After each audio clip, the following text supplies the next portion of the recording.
Will you just kind of tell me Cody's story?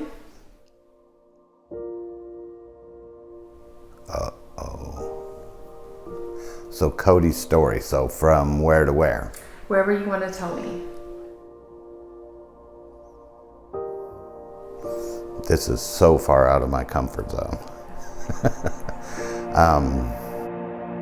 Cody Paul is our second child. My wife and I have 5 kids. I think we spent probably the first 5 or 6 years of Cody's life trying to figure out what was wrong with him.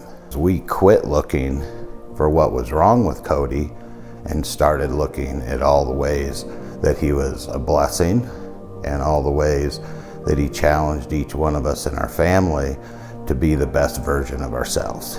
When he was 18 years old, I think, he became a resident with ADVO, and over the last 10 years, Carla and her team have worked really hard at finding the perfect fit for Cody. And since he came to ADVO, we've noticed a huge difference over the last 10 years.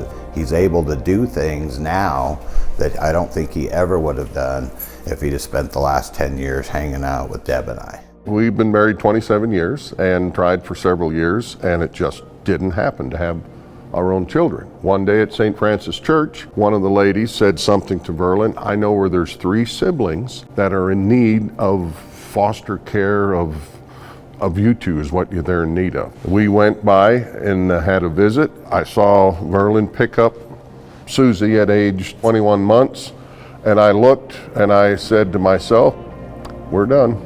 That's our family that we waited so long for. Our daughter Susie came to ADVO about 7 months ago, and they told me that I needed to back up and let their village take care of her and to guide her along and teach her life skills instead of me trying to be that person.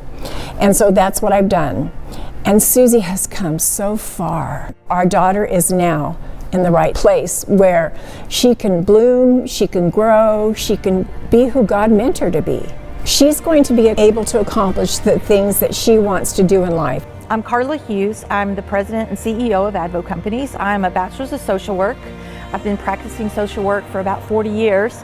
I've been here at ADVO for 30 years. We started in 1991.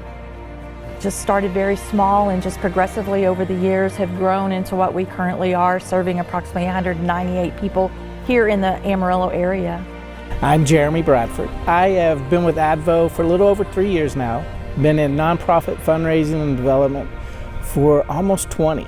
We moved here in 2017. I've got twin daughters. One is special needs. Not only is it something that's personal to me, but it's also going to be something that Hadley will end up being a member of ADVO. Our goal from the onset of starting ADVO was to be a place that was looking at the potential and the growth for individuals with intellectual disabilities, making sure that there was some place for them to always be able to grow and to advance in their independence, to always have a purpose-driven life, and that has always been our mission. I think the one thing is that if you're not physically touched by someone who has an intellectual disability, really, you don't know. You don't know. I call our guys the hidden community because everybody knows them when they're going through elementary school and high school. When they graduate and their buddies go off to college, they're not. They're still in high school. So then when they're out at 21, they go through the cracks. Yeah. So that's the main purpose of ADVO, is to pull them out of those cracks, get them here, get them more education, more life skill learning, so that they can do what they really want to do in life, and that's be part of a community and be an equal with their peers.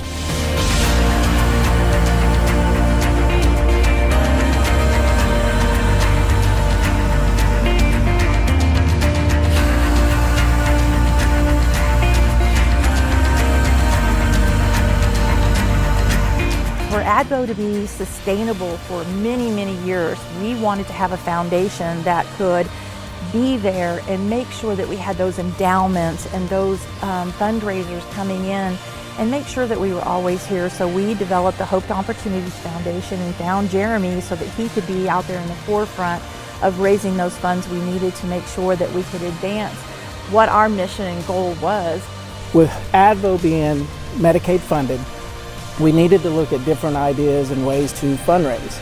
So creating the foundation let us look at so many more opportunities, but also let us expand into planned giving. So working with families on estate planning and building that up so that they know their legacy is safe and their children are safe. I would recommend ADVO because of the culture. And I would say that Carla and the culture that she has at ADVO is beyond anybody's expectations.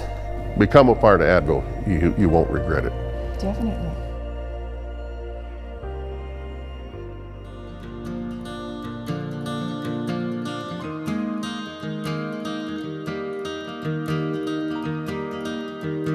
First, we want to thank everybody for what they've done for ADVO over these past 30 years. You've helped us grow from 6 individuals and 2 group homes to now serving over 174 individuals in 27 group homes. But we still have a lot more to do.